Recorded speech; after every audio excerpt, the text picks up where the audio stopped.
I walked through the front door of the house I bought for my daughter, expecting smiles, hugs, maybe even tears of joy. Instead, I froze. There she was, scrubbing the floors, serving strangers in her own home, treating it as if it belonged to someone else. 15 years I had been abroad, working tirelessly to give her everything she could dream of. And this is what greeted me. My stomach twisted, my mind raced. How had it come to this? And more importantly, what would I do about it? I am David, 45 years old, and for the last 15 years I have lived abroad, working tirelessly in a hyper-sure corporate job. I left my family behind with one clear goal: to give my daughter Mia a life I could never have. I wanted her to be safe, respected, and free from struggle. Every sleepless night, every missed birthday, every holiday spent alone was for her. I imagined the day I would come home, hand her the keys to the house I had bought for her, and see her face light up with joy. That day, I thought, would make every sacrifice worthwhile. Mia was 12 when I left. She was curious, lively, and full of imagination. I remember tucking her into bed and promising her a future she could shape herself, a house she could call her own. I worked abroad with her dreams in mind. Every project I completed, every promotion I earned, was a brick in the foundation of the life I wanted for her. 15 years passed, and I returned, imagining a reunion filled with laughter, tears, and gratitude. Instead, I was met with something far from what I expected. The house was immaculate, too immaculate, and the first shock came when I stepped through the front door. Mia was there, cleaning. She scrubbed the floors on her knees, arranged furniture for invisible guests, and served food to people who were not even family. She moved with precision, a mechanical smile plastered on her face. My own daughter, the girl I had worked 15 years to support, treated the house I had bought her as if it belonged to someone else. She treated herself as a servant in her own home. I froze in the doorway. My chest tightened, and a cold wave of disbelief washed over me. This was not a simple misunderstanding. This was not harmless laziness. This was submission, trained and maintained, and I had no idea how long it had been going on. I felt every ounce of my blood turn to ice as I realized the injustice. The house I gave, the life I provided, was being used as a stage for others while my daughter erased me from her world. It became clear that Mia was not acting on her own. She was under the influence of someone else. The first time I met him, I had been wary, but I never imagined the extent of control he would have. He was her boyfriend, older, confident, and cruel in ways I could not ignore. He had inserted himself into her life, creating a power dynamic that left Mia fearful, obedient, and invisible in her own home. He smiled when I returned, never expecting me to see the truth. As I stood there, watching her move, as if her purpose was only to serve him and the house guests, a mixture of emotions hit me. I felt anger, yes, but also heartbreak. I felt shame for having been absent. I felt frustration at the helplessness that came from watching someone you love be diminished without the ability to intervene immediately. Every detail cut into me, the way she flinched when I called her name, the way she deferred to him even in my presence, the way she seemed almost invisible to the people around her. I began to notice patterns. She never made decisions on her own. She asked permission for even minor actions, and every smile, every word, every gesture seemed designed to avoid conflict. It became apparent that this had not been a short-term situation. This was her daily life, structured around obedience, humiliation, and control. 15 years of sacrifice, all leading to this moment, my daughter, my pride, reduced to a shadow of her own potential. The stakes were clear. This was not simply a case of misbehavior or poor judgment. This was a battle for Mia's dignity, for her identity, and for the life I had envisioned for her. I could not stand by. I had to understand how she had come to accept this, and I had to find a way to restore what had been taken from her, not with anger, but with strategy, precision, and patience. I could feel the gears turning in my mind, knowing that this was the moment that would define not only her future, but the legacy of my sacrifices. If you have ever felt betrayed by someone you loved, hit that like button and subscribe. This is the story of a father pushed to his breaking point and the calculated justice he served that no one saw coming. The first week I spent in the house was unbearable. I watched quietly, taking note of every detail, every interaction, and every small humiliation inflicted on Mia. I wanted to understand the full extent of the control that had been established while I was away. I did not speak. I did not intervene. I could feel the tension building inside me like a storm waiting to break. The first incident came during breakfast. Mia moved silently between the kitchen and dining area, serving food to her boyfriend and a friend he had invited over. She placed a plate in front of him, folded her hands neatly behind her back, and waited for approval. When he frowned, she adjusted the cutlery, her eyes lowered, her shoulders slumped. I felt my stomach twist. I wanted to scream at him, to shake Mia until she remembered she belonged to herself, but I knew that would not solve anything. I needed to see the full pattern. Each day revealed more. He spoke to her as if she were a subordinate, issuing commands disguised as requests. "Make sure this is perfect. You do not want to embarrass us," he would say with a smug smile, and she would obey without question. Even in my presence she flinched, lowered her voice, and deferred to him. Guests came and went, praising her diligence in her service, unaware that she was the homeowner. My house, my daughter. And yet she seemed to vanish beneath the weight of their expectations. I tried to reach her subtly. I asked how she was, if she needed anything, if she remembered the life we had planned together. She nodded politely, her eyes darting nervously toward him as if she feared my questions could be dangerous. It was as though she had been trained to ignore her own father. Each interaction left me more frustrated, more determined. I could feel the anger simmering beneath my calm exterior. This was not just a minor rebellion or adolescent disobedience. This was manipulation, control, and humiliation executed with precision. I began documenting everything.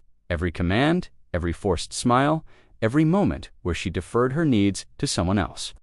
I noticed the subtle psychological tactics he used. Small insults disguised as jokes, praise given only when she followed his instructions perfectly. The constant reinforcement that her value was tied to service rather than ownership or independence.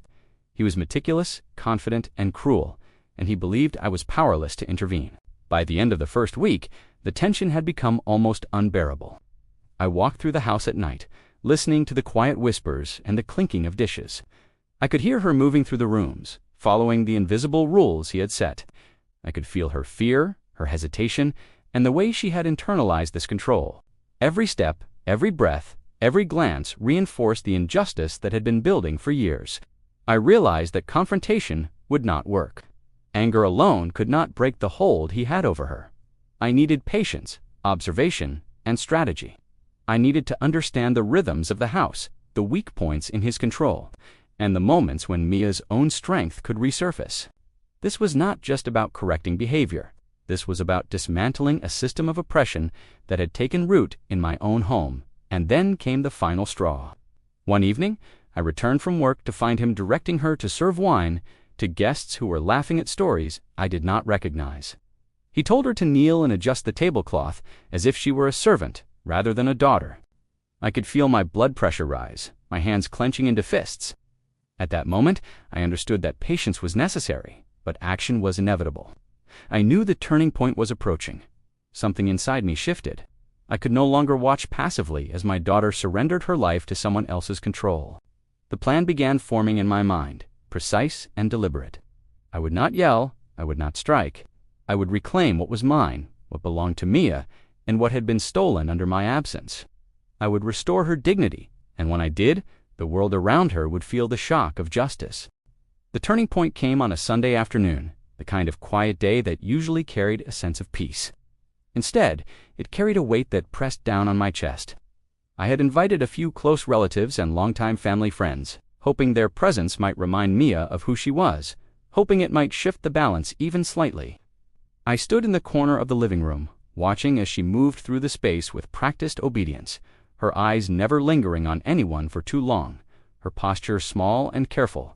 Her boyfriend sat comfortably on the sofa, one arm stretched across the backrest as if he owned not just the furniture, but the air in the room. He gave her short instructions, barely moving his lips. "Bring more tea. Adjust the curtains. You missed a spot on the floor." Each command landed like a quiet strike. She obeyed instantly, her body responding before her mind could even question it. I felt something inside me fracture. It was not an explosion of anger. It was colder than that. It was clarity, a deep, steady certainty that this could not continue.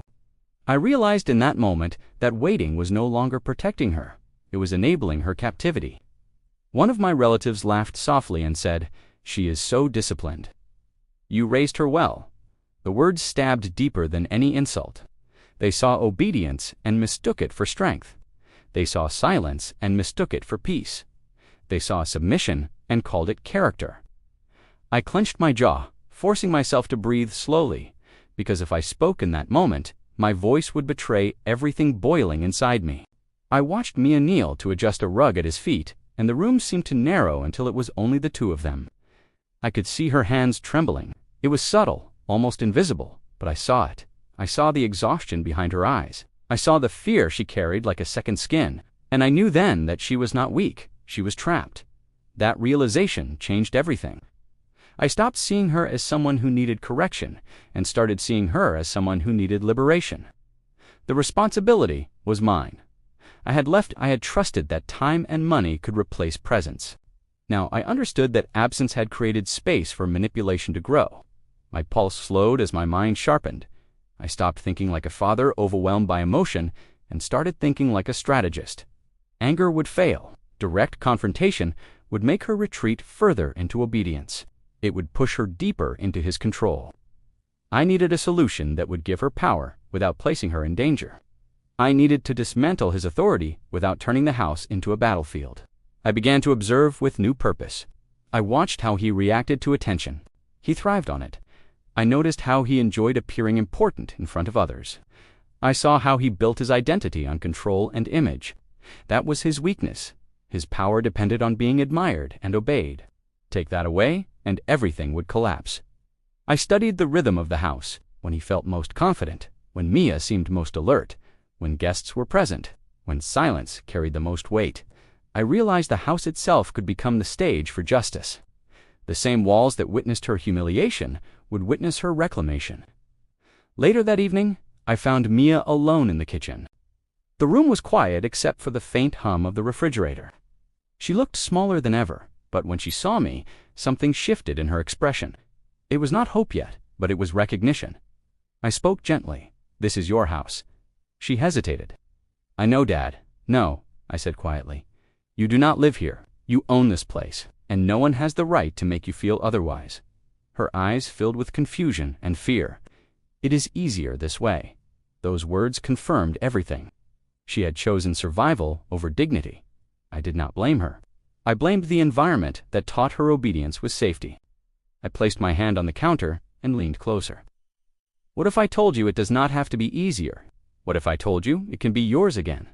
She did not answer, but she did not walk away. That was enough. That night, I lay awake planning. Not revenge born of rage, but justice born of precision. I would expose him in front of the very audience he used to elevate himself. I would return ownership to Mia in a way that made her powerful, not fragile. I would remove his authority without ever raising my voice. The plan formed slowly, deliberately, like a chess match. Every move would matter. Every detail would serve one purpose: to give my daughter her life back and to make him understand that control built on fear always collapses when truth steps into the light. The planning began in silence. Quiet steps. Careful timing. I moved through the house like a shadow, observing everything with a new purpose. The light through the windows, the way sound traveled from room to room, the spots where people naturally gathered. This house had been a prison for my daughter. Now it would become the courtroom. First, I secured what mattered most: the documents, the ownership papers, the proof. I placed them in a leather folder and kept it in my briefcase, close to my body, as if its weight could anchor my resolve. Every time my fingers brushed against it, my pulse steadied. This was real. This was happening. Then I made the invitations. Not openly, not dramatically. Casual messages, friendly calls. "Come over this weekend. A small gathering. It has been too long." His kind, loved attention. He would not refuse. I already knew his answer before he gave it. "Of course," he said. "They love my hospitality." That single sentence told me everything. He believed the house was his stage. I watched Mia as the days passed. She sensed something changing. The air was different. He was more demanding than usual, sharper in tone, as if he could feel control slipping and wanted to tighten his grip. "Clean the living room again," he said. "It is already clean," she replied softly. "Do it anyway." Her shoulders stiffened. not heads clenched. Not yet, I told myself. Soon the day arrived. The house smelled of polished wood and fresh flowers. Soft light filtered through the curtains, the kind of setting that made people feel important, the kind of setting that hid truth behind elegance. Guests started arriving. Laughter, footsteps, the clink of glasses. He moved like a king, greeting everyone with confidence, smiling like this place belonged to him. I watched from a distance, my heartbeat slow and deliberate. Then I saw Mia. She stood near the kitchen doorway, hands folded, eyes lowered, old habits fighting against new awareness. I walked to her and spoke quietly. "Today, you do not serve." Her breath caught. "He will be angry." "Let him," I said. "This ends today." She swallowed hard. A micro moment of fear. Then something stronger appeared, resolve. That was the first crack in his control. The gathering grew louder, more people, more witnesses. I waited until the room was full, until his ego was at its peak. He loved an audience. He would never expect one to turn against him. I stepped forward. "May I have everyone's attention?" The room hushed. Conversations faded. Glasses paused mid-air. He looked at me, surprised, slightly annoyed. I nodded toward Mia. "I want my daughter to stand beside me." She hesitated. 1 step, 2 steps. Each movement felt like thunder in my ears. The sound of courage forming, he laughed. "What is this about truth?" I said. I opened the folder. The papers whispered as they moved. "This house was purchased 15 years ago," I continued. "In my daughter's name, she is the sole owner, always has been." Silence crashed into the room. His smile faltered, just slightly. Enough for me to see it. Mia lifted her head. I turned to her. "You are not a guest. You are not staff. You are not a servant. You are the owner of this house." Her breathing changed, deeper, stronger. He stepped forward. "This is unnecessary. You are embarrassing her." "No," I replied calmly.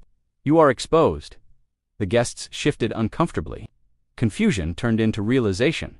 Mia spoke. Her voice trembled at first, then steadied. "I was told to stay quiet. I was told to be useful. I was told obedience was respect. That was a lie." You could hear a pin drop. He opened his mouth. Nothing came out. The power in the room had shifted, physically. You could feel it, like a pressure wave. I placed the keys in Mia's hand. The metal touched her skin. She flinched, then closed her fingers around them. Her grip was firm. "I decide who stays here," she said, "and who leaves." That was the moment. He looked at the room. No allies, no admiration, only judgment. "I think it is time for you to go," she continued. His face drained of color. His authority collapsed without a single raised voice. As he walked toward the door, every step sounded heavier than the last. Shoes against wood. A defeated rhythm. The door closed behind him with a sound so final it echoed in my chest. Mia stood taller. The house felt different. For the first time, it felt free. The room went silent the moment he reached the doorway. He stopped, one hand on the doorknob, as if the walls themselves were holding him back. Every guest stared, some wide-eyed, some whispering behind their hands, all realizing, finally, what had been happening. He, who had strutted through this house like a king, now looked small, shrinking, exposed. Mia stepped forward, her shoulders squared, her eyes bright and steady. The keys gleamed in her hand, catching the afternoon sunlight streaming through the windows. It was as if the house itself acknowledged her authority, the polished floors reflecting her newfound power. She did not speak immediately. She did not need to. Her silence was heavier than words. I felt my own chest loosen. Relief, long suppressed, surged through me. Every tight muscle in my body relaxed as the tension that had gripped me for weeks finally began to dissipate. 15 years of sacrifice, of absence, of quiet frustration, all of it culminated in this single, powerful moment. He tried to speak. "This is ridiculous," he stammered, voice cracking. "You cannot. You are wrong," I interrupted, calm but firm. "You believed control could be maintained with fear and manipulation. It cannot. Not here. Not now." Mia lifted the folder, the leather edges slightly worn, and opened it. She held it in front of the guests, not aggressively, but deliberately. "These papers prove ownership. This house belongs to me. Always has." Gasps rippled across the room. He stepped forward, incredulous. This cannot be true. You cannot just... I shook my head slowly. You can only try to deceive. You can only pretend. But truth does not need effort. It stands on its own. He turned to the guests, looking for allies, for support, but found only judgment. Faces he had assumed were impressed were now confused, then disapproving. His authority evaporated like mist under sunlight. He realized in that instant that his power had been nothing but smoke, fragile and temporary. Mia's voice rang out, steady and clear. I will not live as a servant in my own home. You do not have the right to control me, demean me, or diminish me. You leave now. The sound of her command reverberated through the walls. The polished floors seemed to echo it back, the furniture casting long shadows that emphasized the shift of power. He froze. For the first time, I saw fear, not the mock confidence he had worn so easily, but real, raw fear. He hesitated at the threshold, then muttered something incoherent and left. The door clicked behind him, a final punctuation to the humiliation he had earned. Silence fell, broken only by the slow exhalation of guests processing what had just unfolded. I sank into a chair, muscles finally giving way. My hands shook slightly. Relief washed over me in waves. I could feel tears pricking the corners of my eyes, but I did not allow them. I wanted this moment to be clean, untainted by showiness. Satisfaction filled me. It was not rage that had defeated him. It was strategy, patience, observation, justice executed precisely, without a single misstep. Mia came to stand beside me. I felt the shift in her aura immediately. Confidence replacing fear, pride replacing submission. She smiled, not for the guests, not for me, but for herself. She had reclaimed her life. She had claimed the house, the authority, and her dignity. I reached out, and she allowed me to hold her hand for a moment. It was a quiet, grounding gesture. We did not need words. Everything we had endured, every moment of tension and fear, had led to this release. The house, once a stage for humiliation, now felt alive. Every surface, every corner, every room seemed to hum with newfound energy. Light, previously filtered and muted, now seemed brighter, sharper. Even the air felt different, carrying a sense of relief, triumph, and finality. I leaned back, exhaling slowly. 15 years of struggle and absence had culminated in a single cathartic victory. Justice had been served. Mia was free, and in that moment, I realized that the sweetest revenge is not the act of punishment itself, but the restoration of what was always rightfully yours. I looked at her and said quietly, "You are home. You always were." And finally, for the first time in weeks, I smiled fully, deeply, without restraint. The storm had passed. The house belonged to its rightful owner. The past had been corrected, and the future now awaited. The house was quiet once he left. The echoes of his footsteps faded into memory, leaving only the sound of our own breathing and the faint hum of life returning to its proper rhythm. I looked at Mia, seeing her for the first time not as a daughter trapped by fear, but as a young woman reclaiming her place in the world. There was a light in her eyes I had not seen in years, a spark of self-respect and pride that had been buried beneath layers of obedience. We walked through the house together, room by room. Each corner, each polished floor, each sunlit window felt different. The air seemed lighter, freer. I watched her run her hands along the banister, open the windows fully, and for the first time, move through her home with ownership in her posture. I realized that freedom, real freedom, is not about shouting or asserting dominance. It is about being confident in the quiet knowledge that you belong. She stopped in the living room and turned to me. "I did not realize how much I had given away," she said softly. Her voice carried the weight of understanding, of reflection. "I thought obedience was respect. I thought serving everyone was enough. I did not see that I was giving away my life." I nodded, holding back tears. "You were taught to survive," I said. "It is natural to think that following orders is safer, but survival is not the same as living. You were never meant to shrink yourself. You were always meant to stand tall." We talked for hours about the past, the years apart, the mistakes, the manipulations she endured, and the lessons she needed to carry forward. I listened as she articulated her fears, her doubts, and the shame she carried quietly for years. I did not offer platitudes. I did not offer forgiveness she did not ask for. I offered understanding, guidance, and the reassurance that she was capable of reclaiming her life fully and without apology. It was a slow process. I watched her reconnect with her own identity. Every action she took was deliberate. Every word she spoke was measured with intent. And yet, there was joy in it, a quiet, steady joy that had been absent for far too long.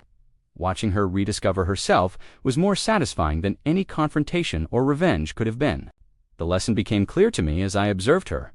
Injustice can take root quietly, in small, almost invisible ways. It can shape habits, distort perception, and make someone forget their own worth. But when truth is revealed, when courage is awakened, and when action is deliberate, it is possible to reclaim what was stolen. Power does not belong to those who dominate others. Power belongs to those who recognize their own worth and refuse to surrender it. Mia looked at me as we stood on the balcony, the afternoon sun warming the skin on our faces. "Thank you," she whispered.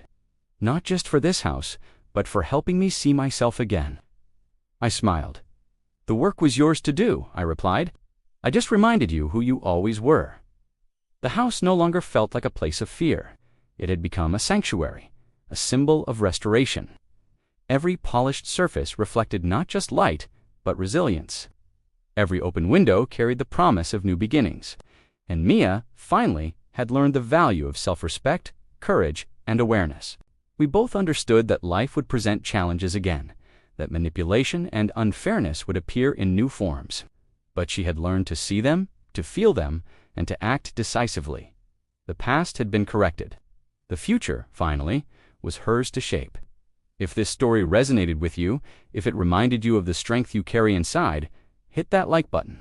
Share your own moments of reclaiming power or standing up for yourself in the comments below. And subscribe for more stories that prove justice, patience, and courage can change lives when you refuse to surrender.